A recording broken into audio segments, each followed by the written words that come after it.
Olá, seja bem-vindo ao Pod Brown, um podcast independente sobre pessoas reais. Gente como a gente que se destaca pelo que faz e também tem muita história para contar.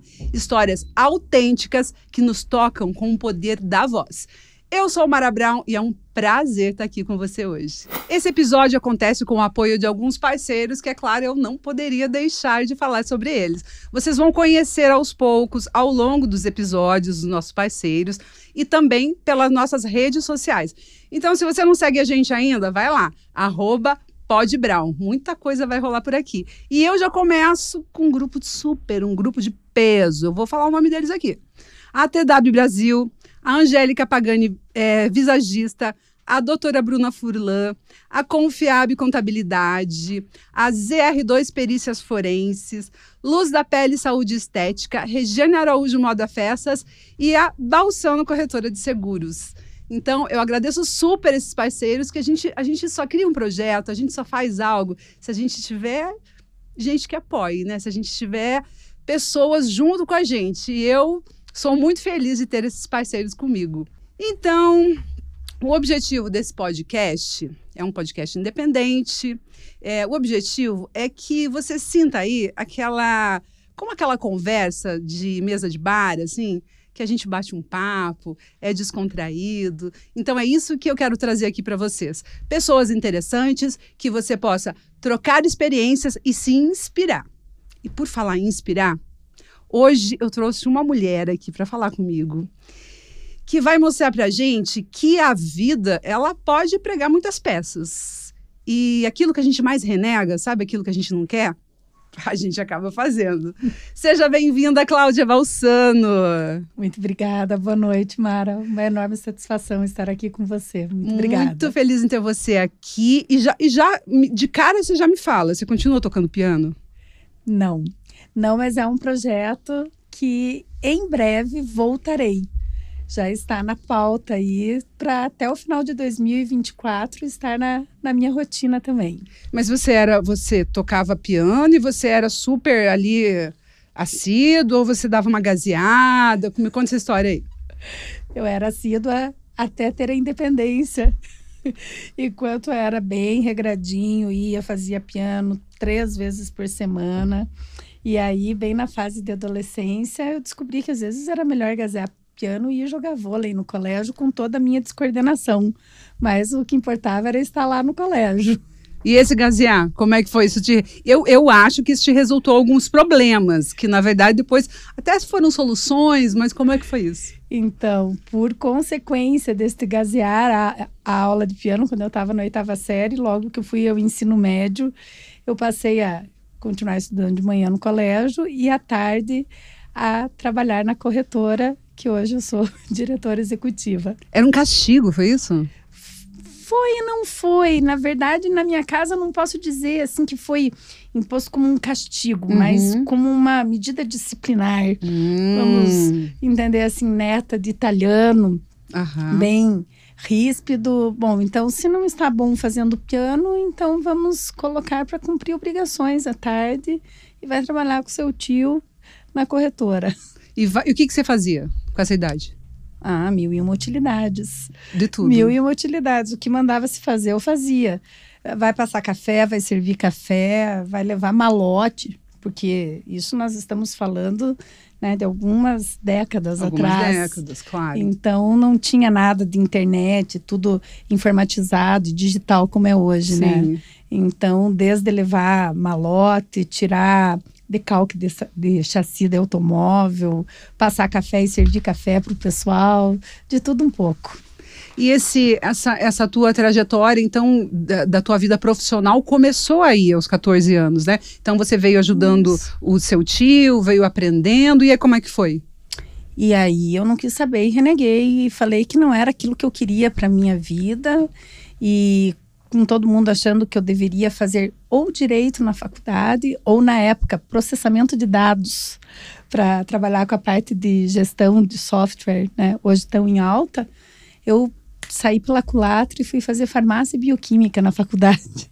Foi para totalmente outro lado. Totalmente. Sempre tive uma tendência e um desejo, acreditando que a minha habilidade, a minha vocação era trabalhar na área de saúde. Sim. Isso tinha dentro de mim.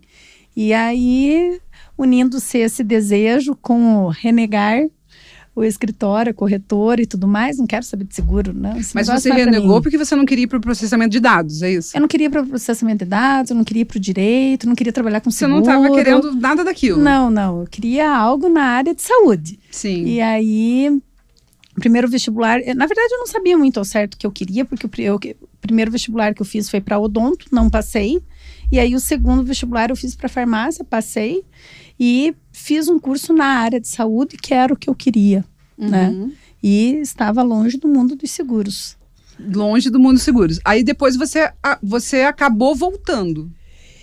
Sim, mas antes de eu voltar, nesse capítulo, não quero isso para minha vida, eu também havia renegado a possibilidade, quando eu estava na 8ª série, Sim. A minha avó falava assim, faz magistério, minha filha, hoje ensino médio, antigamente era educação geral, no 2º grau. Sim, educação geral. Eu falei, você é louca, não vou dar aula nunca na minha vida, não nasci para ser professora.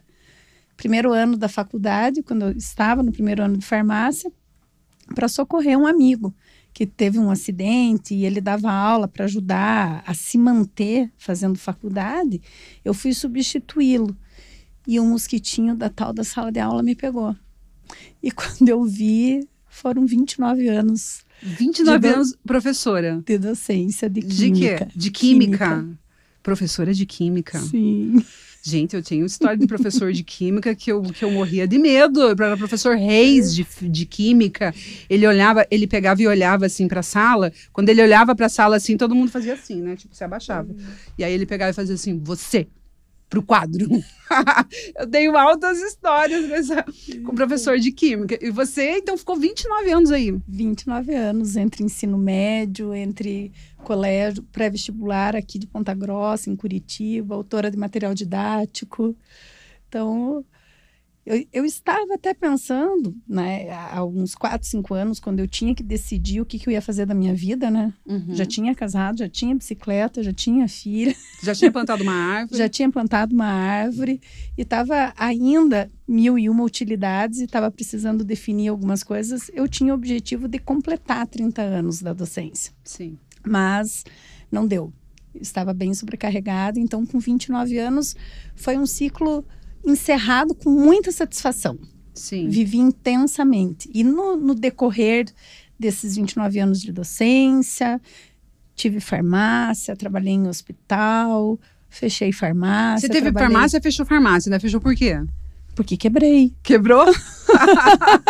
Dizem que se você não quebrar algumas vezes, você não sabe nada da vida, né? Exatamente. Quebrei por imaturidade, por falta de experiência e foi o melhor fracasso para ser o degrau do sucesso, né?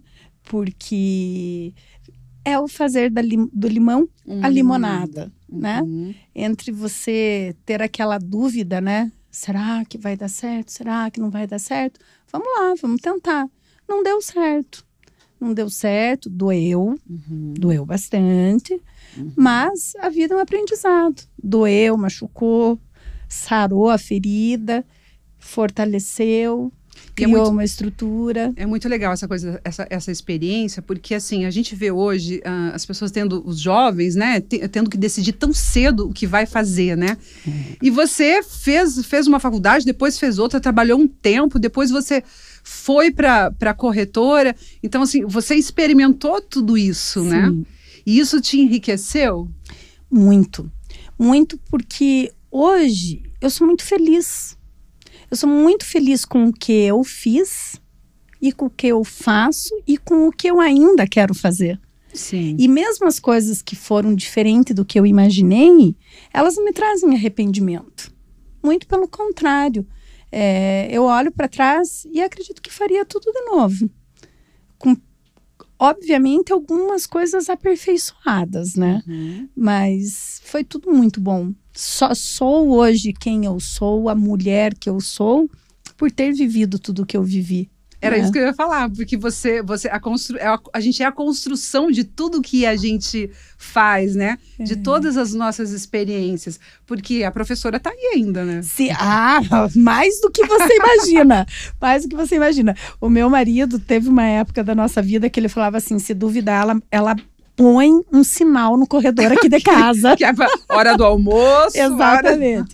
Sempre faz parte da gente. São aquelas coisas que estão, às vezes, escondidinhas dentro da gente. Aflora, você vivencia aquilo, você pratica aquilo. E é tudo muito divertido. Sim. É tudo muito divertido, porque só vai somando, né?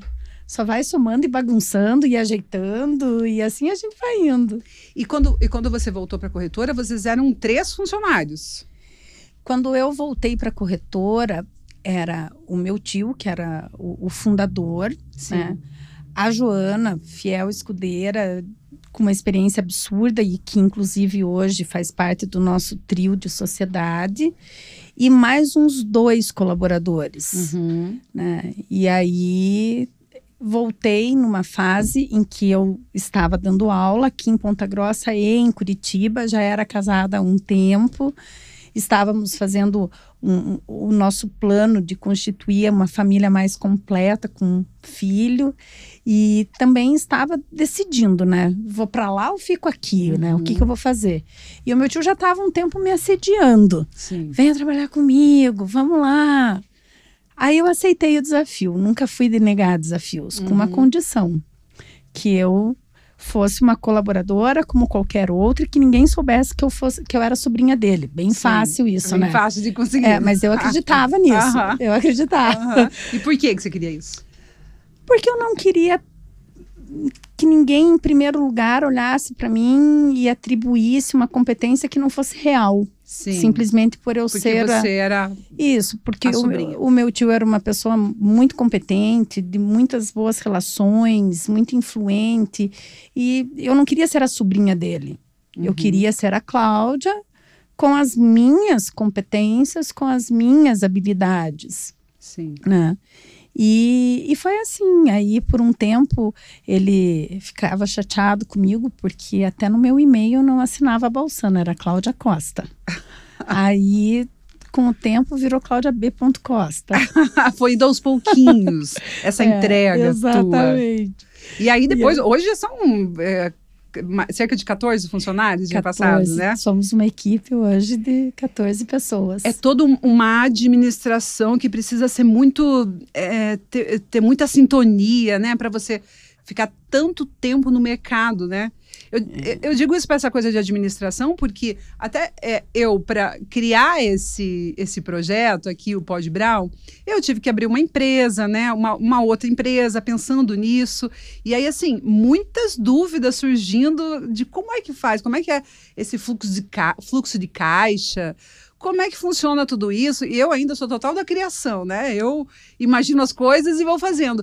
E tem toda essa questão burocrática. Aí eu aqui fui pedir ajuda aí para o contador, até o nosso parceiro aqui ali da Confiab, que me ajuda nisso. E hoje ele me ajuda a fazer essa gestão. Porque essa questão, uma boa gestão, ela é tudo numa empresa, né? Sim, é fundamental. Administrativa, financeira, você passou por tudo. Sim. Tive a oportunidade de passar por tudo, e também uma coisa que eu enalteço demais. O mais importante de tudo sempre é a equipe. Porque quando você tem um grupo de pessoas trabalhando com o mesmo propósito e todos se determinando... Porque a gente nunca vai saber tudo. Sim. Então, pessoas dependem de pessoas. Então, quando você consegue ter uma equipe onde cada um vem com a sua pitada, com a sua habilidade, com a sua dose de loucura, com o seu investimento de tempo, de vontade, de comprometimento, e junto com muito estudo. Muito estudo. O estudo é aquela coisa que começa e nunca mais termina, em seja qual for a área. Sim. Porque até a própria corretora, ela teve uma origem familiar, uma empresa familiar, né? Com o meu tio, o fundador, o mentor, o idealista de tudo. E ele era o cérebro, ele fazia as coisas da forma dele naquela época. Sim. Né? Eu percebo que vocês já estavam à frente naquela época, né? Porque você falar naquela época lá em processamento de dados, para você desenvolver um software. Gente, isso é uma coisa que. Você né? sabe que, na verdade, aí é um mérito dele. Sim. Ele era uma pessoa nada ortodoxa e totalmente com uma visão incomparável e imensurável. Sim. Ele era uma pessoa bem diferenciada. E aí eu acredito que tivemos a grande oportunidade de vida de termos pessoas que embarcaram na loucura. Na loucura dele, que tornou-se minha, que tornou-se da Joana, do meu primo, de todo mundo que tá lá. E acabou dando certo. E é preciso coragem para mudar, né? Porque você mudou totalmente, né? Você foi para a área de saúde, você teve o seu negócio e aí você decidiu mudar totalmente, né? Hoje, eu percebo assim, a gente tem mais ou menos a mesma faixa etária, né? Não interessa muito bem qual é, mas a gente tem mais ou menos a mesma faixa etária. E eu percebo, assim, as mulheres nessa faixa etária hoje, buscando o mercado de trabalho e buscando se colocar, mudando de profissão, totalmente indo para outro lado, tentando se colocar. E isso exige coragem, né? Eu acredito que a coragem está em enfrentar o medo. Sim. Porque o medo, ele sempre vai existir. Ele é inevitável. Mudar o corte de cabelo dá medo. Exige coragem. Exige coragem, né? Agora, você sabe, Mara, eu tenho vivido muito uma coisa que eu costumo trazer para mim, para refletir. A vida não é binária. A gente chegar nessa faixa etária que a gente tá, faz a gente enxergar assim que a vida é muito mais do que certo, errado, bonito e feio, branco, preto, feliz e triste. Existe um caminho entre esses extremos tão grande e que daí, a hora que você entende isso, você passa a ter coragem. Você passa a ter coragem porque tá bom, tô com medo, mas não é questão de estar certo ou estar errado. Sim. Eu tô com medo, mas é muito mais do que ser bonito ou feio. E por que eu vou viver uma infelicidade ou uma incerteza sem ter ao menos tentado?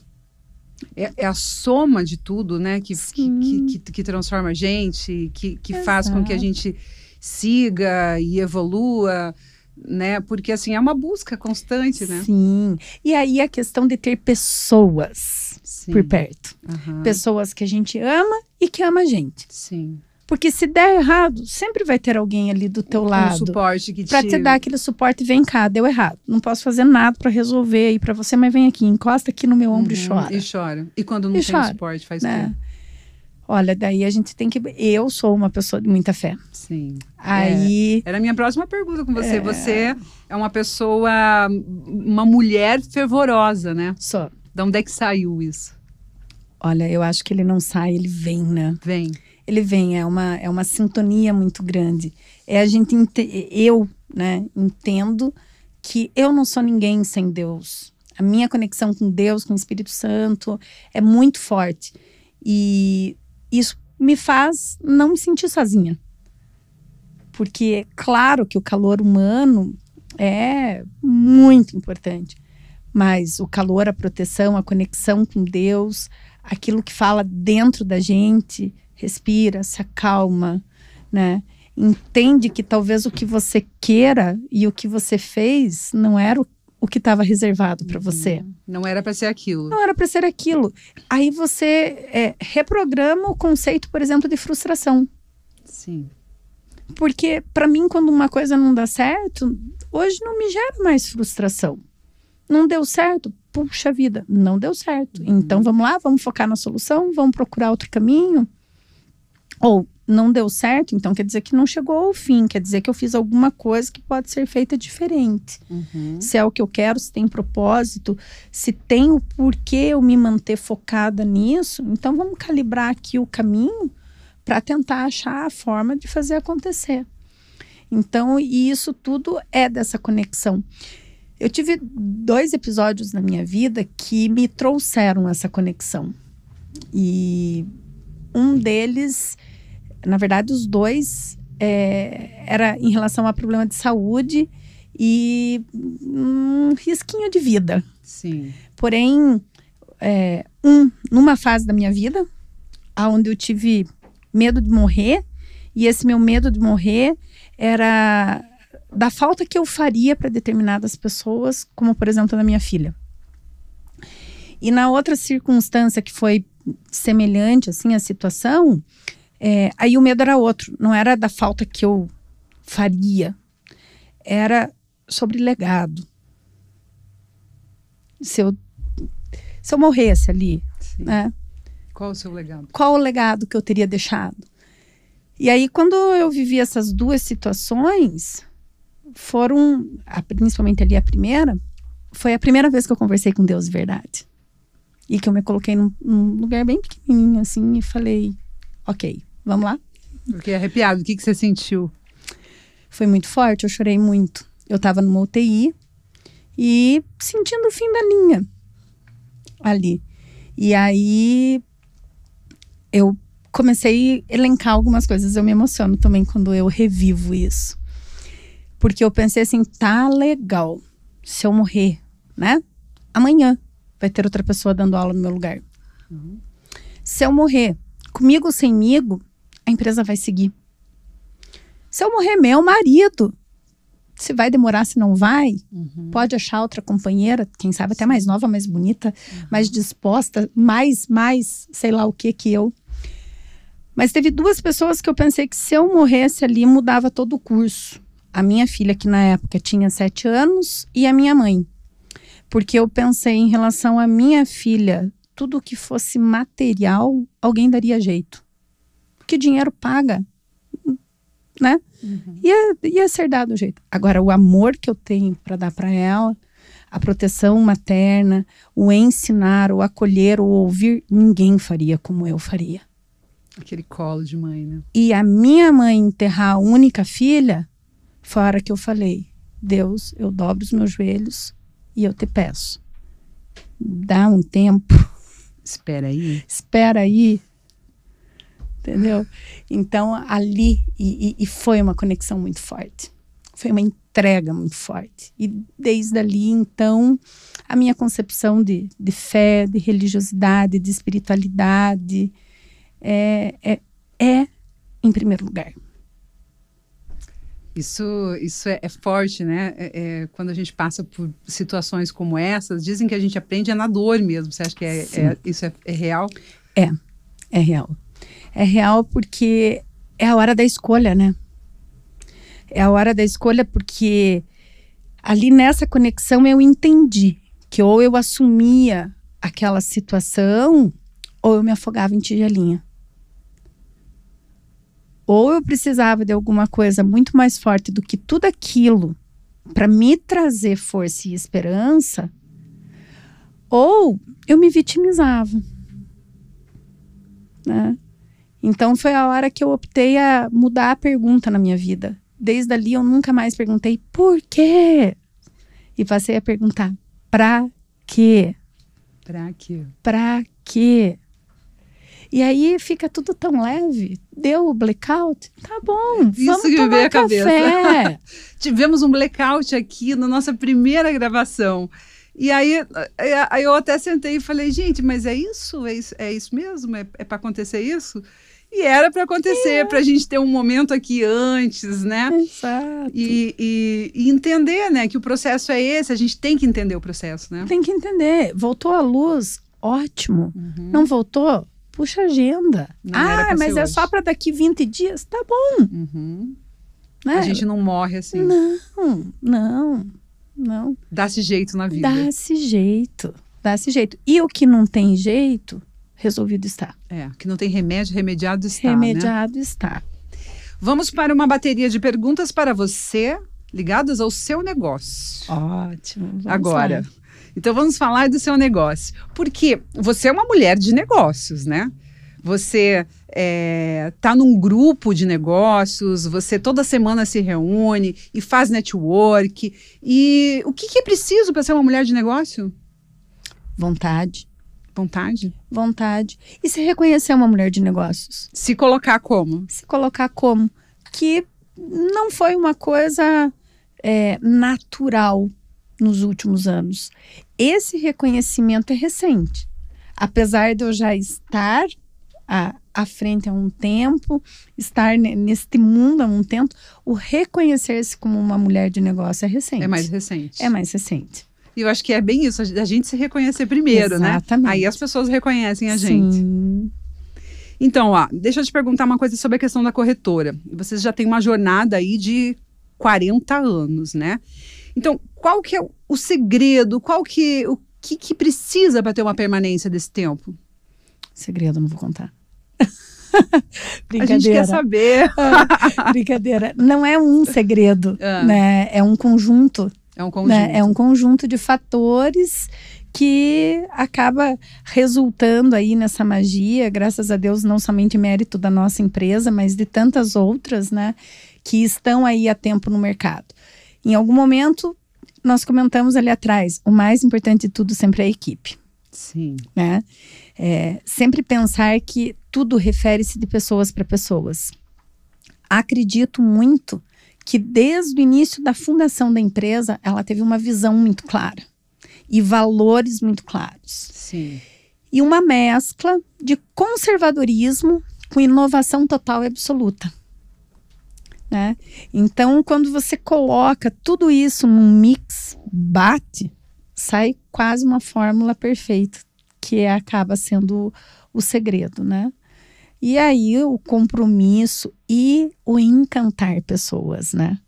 Porque é uma empresa com mais de 40 anos, com um detalhe que enche muito o coração de alegria em falar. Com clientes que nos acompanham durante todo esse período. Durante todo o período. Eu acho que esse é um valor muito, né? Sim. Especial, né? Você ter um cliente há tanto tempo, você ter um parceiro que te acompanha. É sinal de que o teu trabalho vale a pena, né? E que vale a pena investir. Eu também, ao longo da minha carreira, eu tive parceiros incríveis, assim, que me acompanharam ao longo de todo o processo. E quando o parceiro, o cliente, ele te procura, e às vezes até mesmo sem te conhecer, por acreditar em você, né? Isso é muito especial, é muito rico, né? A gente ter essa possibilidade. Então, o DNA da empresa é claramente focado na atualização, né? Como você tinha falado, inovação, crescimento e tudo mais. E, ao mesmo tempo, mantém essa abordagem conservadora, né? Então, eu queria que você me contasse um pouquinho mais sobre como que vocês equilibram esses elementos aí. Porque, né, você ser mais conservador e, ao mesmo tempo, você ser moderno, né? Tem uma diferença aí. Você sabe que dentro da nossa empresa, nós temos uma equipe com uma diversidade de faixa etária. E quanto mais nova a pessoa eu percebo que ela tem uma dificuldade em entender que conservadorismo não é sinônimo de ultrapassado. Sim. Uhum. Então, esse é o primeiro passo. O que é ser conservador? Ser conservador em valores. Os valores da empresa não mudaram em mais de 40 anos. A ética, o comprometimento, a credibilidade, a transferência de riscos para o mercado de seguros com harmonia e responsabilidade. Esses valores não mudaram e não podem mudar, porque são a nossa base. Isso é um lado conservador. Porém, se nós pensarmos num seguro de carro, que é o seguro mais tradicional, mais conhecido pela população, a necessidade de um seguro de automóvel de 40 anos atrás não é a mesma de agora. O carro de 40 anos atrás não é o mesmo carro de agora. Uhum. Em termos de sistema de segurança, em termos de potência e tudo mais. Os nossos primeiros clientes eram atendidos pelo nosso fundador e por um holandês que abriu as portas para ele nas colônias aqui próximas. de porta em porta às 5 horas da manhã. Porque não tinha telefone, não tinha WhatsApp, não tinha internet. E era feito tudo na mão. Hoje é tudo online, na velocidade da luz, imediato. Então, isso é mesclar a inovação com o conservadorismo. Os valores permanecem o mesmo. Sim. A visão é manter-se como referência de mercado. E tudo que tem de ferramenta, seja humana, seja operacional ou sistêmica, é se atualizada diariamente. E você falou do agrícola, né? Vocês atendem, né, o agro muito forte e vocês têm uma gama de ramos de segmentos dentro do seguro, né? Como é que vocês pensam nesses novos clientes, no potencial do novo cliente para essa carteira de clientes de vocês? Você sabe que uma outra grande satisfação os novos clientes, a maioria dos nossos novos clientes, eles vêm de referência dos nossos clientes fiéis. Que é o boca a boca. Que é o boca a boca. Boca a boca funciona. Exatamente. Né? E, no nosso caso, o melhor boca a boca é pós o sinistro. Existe no nosso meio, né, um ditado, pode-se assim dizer, que o melhor vendedor de seguro é o sinistro. Né? E é justamente isso que acontece. Não dá raiva quando tem um sinistro? Não. Meu querido, teve um sinistro aqui, né? Olha, a raiva não dá. Nervosismo às vezes dá. E às vezes o nervosismo é antes até de saber se deu o sinistro. Sim. Né? Então chega lá a época de seguro de lavouras. Terminamos a contratação de todos os seguros das lavouras de trigo. Você está deitada, dormindo ali, sem nem um pé de trigo teu plantado. Mas dá um pé de vento, começa a chover granizo. Você já fica ali. E você já fica, meu Deus, como é que tá? Como é que tá esse trigo? E a lavoura, meu Deus. E a lavoura, Jesus. Né? Então, só que é nessa hora que a gente mostra o nosso diferencial. É nessa hora que a gente mostra por que ser nosso cliente. É nessa hora que a gente honra a credibilidade do nosso cliente e que o nosso trabalho vai atrair o novo cliente. Que é esse diferencial de você conseguir atender e dar aquela base, né? Porque muitas vezes a pessoa, ela tá num momento difícil, né? Sempre. E aí ela tem que passar por altas burocracias até ela conseguir chegar ao que ela quer, né? E isso dificulta, né? Quando você consegue um acesso mais rápido, alguém que te entenda, né? A gente sempre contrata o seguro no momento de alegria. E você sempre vai atender um sinistro no momento de desespero. Porque sair da concessionária com o carro zero e ligar para a corretora e pedir a contratação do seguro é celebração. Sim. Você, como ser humano, se distrair, furar uma preferencial ou ser vítima de alguém é desesperador. E aí que vem a questão do entender para atender. Porque aí é a hora que a gente diz assim, respira, me entrega teus documentos, me conta o que aconteceu, vai para casa e deixa que a gente toma conta. Essa questão, a gente falando de sinistro, né? Como é que funciona?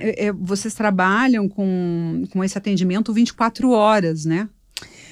O 24 horas é relativo, né? Sim. O que acontece? Uma coisa que é bem interessante é a gente diferenciar corretora de seguros e seguradora. Isso é interessante. A maioria das pessoas confundem isso, né? Então, o que acontece? As seguradoras, elas são as sociedades anônimas, são aquelas que vão estar recebendo o prêmio do seguro e que vão estar pagando a indenização caso o sinistro aconteça. E a corretora, que é o nosso caso, é o representante legal do segurado. Sim. É quem intermedia as operações entre o segurado, o cliente e a seguradora. Então, quando fala-se assim do atendimento 24 horas, as seguradoras apresentam terceirizados que em diversos ramos, não todos, seguro de automóvel, residência, por exemplo, tem a assistência 24 horas. Deu uma pane elétrica, deu uma batida, vai acionar através da assistência 24 horas um guincho, Sim. né? E a corretora, quando a gente fala desse intermédio entre o cliente e a seguradora, nos casos de sinistro, por exemplo, nós fazemos a vez do cliente de acionar a seguradora, que aciona assistência para socorrer o cliente. Uhum. Em determinadas situações, nós temos uma equipe que consegue se deslocar até o local e fazer, através da nossa equipe mesmo, o atendimento ao cliente. Uhum. Mas como a gente tem um valor muito grande chamado transparência, a gente deixa claro que esse atendimento 24 horas é questionável. Sim, sim. Porque nem sempre depende de nós, Uhum. mas a assessoria, a consultoria e tudo que estiver a nosso alcance será realizado, será feito. É feito. Independente daí do horário ou do dia útil ou não. Uhum. Eu li um pouco da história de vocês e também vocês fazem parte do GC do Brasil, né? Parece que ter trazido benefícios, né? Eu li GC do Brasil, eu já pensei na corrida, né? Não tem lá o GP do Brasil.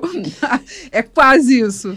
A GC do Brasil é um grupo de corretores. Sim. Né? E nós nos filiamos, aderimos a esse grupo recentemente, com objetivos diversos, né? De termos mais ainda um fortalecimento comercial que reflete diretamente nas negociações aos nossos clientes e que também conseguimos concentrar num grande grupo que entende de seguros. Sim. Toda uma questão de gestão, de logística, de operacionais que vão contribuir aí com o nosso dia a dia. Traz um profissionalismo a mais. Sim. Traz um profissionalismo, né? Traz uma tendência além das nossas fronteiras, né? Então, são mais de 100 corretoras, apesar de ter um número limitado de corretoras que pertencem a esse grupo, mas são em todos os estados do Brasil e inclusive nas grandes capitais. Então, a mesma padronização que tem numa corretora lá de São Paulo, que faz parte do GC, tem aqui na nossa. Então, isso fortalece, né? Sim. É um pouco da ideia das parcerias, né? Sim.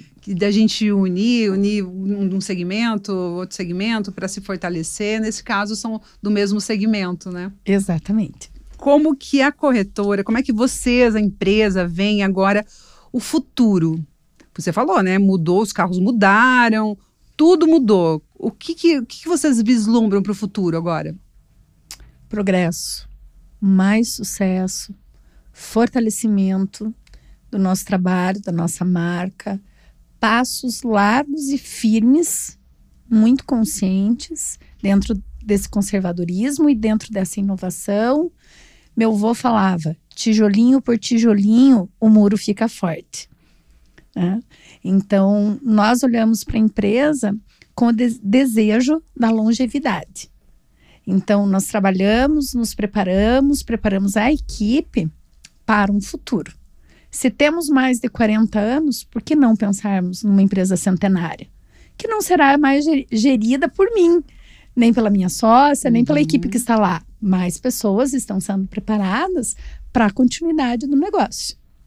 Tendo ali a essência de vocês, Sim, né? Tendo a habilidade de vocês, a sua loucura... em ter deixado a sua vida e partido, né, para esse seu caminho. A gente não sabe nada da vida, do que acontece lá na frente, o que pode ser, né? Não. Realmente uma caixinha de surpresas. Certamente. Agora nós vamos para uma rapidinha. Você já fez rapidinha? Não. Tipo, não precisa, né? Não vamos colocar conotações aí, né? Então, por favor, música para a primeira vez da Cláudia, na rapidinha do Pod Brown. Cláudia, então eu quero terminar te dando uma opção de resposta. Sabe aquilo que você queria falar para alguém e você nunca pôde? Este será o momento. Ai, gente, que medo. Justo para mim você faz um desafio desse. Este será o momento. Ok. Então, digamos que algum momento da sua vida, né, você quis falar algo para alguém e daí você não conseguiu, então agora será o momento. A primeira pergunta é: o que é vida? Vida, o que é vida? É tudo. É desafio, é amar loucamente, é viver, é se aventurar, é cair, levantar, é experimentar, é gostar, é não gostar, e é se sentir feliz, mesmo que tudo dê errado. Viver intensamente. Viver intensamente, porque no final tudo acaba dando certo. Acaba dando certo, né? Mesmo que deu errado, é porque tinha que dar certo. Viver é magnífico, viver é mágico. E se não tá bom viver, olha pro espelho, dá uma respirada, calibra aí, porque alguma coisa está errada lá dentro. Daí resolve. Sim, o viver é maravilhoso, de dentro para fora. E o que vai estar escrito na sua lápide? Nossa, até pouco tempo atrás, uma boa medida para minha lápide era aquela letra inteira do Titãs, o Epitáfio. Entendeu? Devia mais, devia ter chorado mais, devia. Agora vai ser fiz o que tinha que fazer. Fui. E agora é com vocês. Agora se virem. E não me enche o saco. Não me ligue, não mande o WhatsApp. Não me ligue, não mande o WhatsApp. Tá? Agora, passei a bola. Agora, tchau. Tchau. Foi bom e eu fui. Adoro. Essa coisa da lápide, vocês conhecem? Vocês são mais velhinhos aí da produção? Alguém que falava isso? Vocês pesquisem aí, depois vocês me contem que tinha uma pessoa que falava isso. Cláudia, eu adorei falar com você. É muito bom, eu vendo, te estudando aqui, eu já me apaixonei por você, pela tua história, por tudo que você fez e aquela coisa de você dar coragem mesmo, porque as pessoas às vezes falam assim, nossa, mas eu fiz uma faculdade, agora eu fiz outra, como é que eu vou mudar para totalmente outra? Você fez e é super feliz hoje, né? Então é possível isso, né? Sim, com certeza. É possível a gente aprender e mudar. Então, assim, você que está aí querendo, não sei, mudar sua vida, fazer outra coisa, se aventurar, a gente sabe que não é fácil. Para a mulher, às vezes, tem um empecilho de algumas coisas, a gente sabe que tem, né, que é difícil. Eu sei porque eu já passei por isso, eu no agro, muitas vezes olhavam assim, nossa, mas você sabe fazer mesmo? Será que você sabe? Eu não sei, vamos ver. Aí você tem que comprovar que você sabe fazer, né? Para poderem te respeitar. Mas o importante são as experiências, é tudo que a gente viveu, né? Sim. E essa soma, esse momento, o nosso café do blackout antes da gente vir para cá, eu acho que tudo isso soma para que a gente seja mais feliz, né? Com certeza. Em nenhum momento foi falado que tudo vai ser flores e fácil. Esse também é um dos segredos. E eu te agradeço e também digo que estou apaixonada pela tua energia, pela tua disposição, pelo seu projeto, pelo que você passa pra gente. Apesar de 29 anos de magistério, é diferente você estar num tablado e você estar num programa como esse. E estar com você foi agradabilíssimo. Ai, que bom! A sua proposta de ser uma conversa, como se estivéssemos numa mesa de bar. Olha, fechou. A gente tomou água, vamos brindar. Água. Da próxima vez, vamos providenciar aí, produção, um álcool, alguma coisa assim pra gente. E aí a gente já fica melhor. Então, muito obrigada. Eu te agradeço. Vou te esperar aqui outras vezes, tá? Não vou ligar lá com nenhum problema de sinistro. Inxalá, que, né? tudo vai correr bem. Isso aí, muito obrigada. Eu agradeço também. A oportunidade foi ótima. Então, este foi um episódio mais que especial do Pod Brown. Esse é um podcast independente. Então, se você quiser estar por aqui também, colocar a sua marca, vir aqui conversar comigo, entre em contato aí com a nossa produção, mande um e-mail pra gente, nos siga também nas redes sociais, @podbrown. Vocês podem acompanhar também a Cláudia, a gente vai colocar aí as mídias sociais dela. Então, eu vou esperar vocês. Vão lá nas redes sociais, inscrevam-se lá no nosso canal do YouTube, @podbrown. Episódios semanalmente, a gente vai ter episódios inéditos, então vocês recebem lá em primeira mão e ainda ajudam, né? Se vocês gostarem desse conteúdo, ajuda a gente a divulgar, né? As plataformas entendem de que é relevante e é bacana. E eu só agradeço a você por ter ficado até agora aqui com a gente, acompanhado essa estreia do podcast, e até a próxima! Tchau!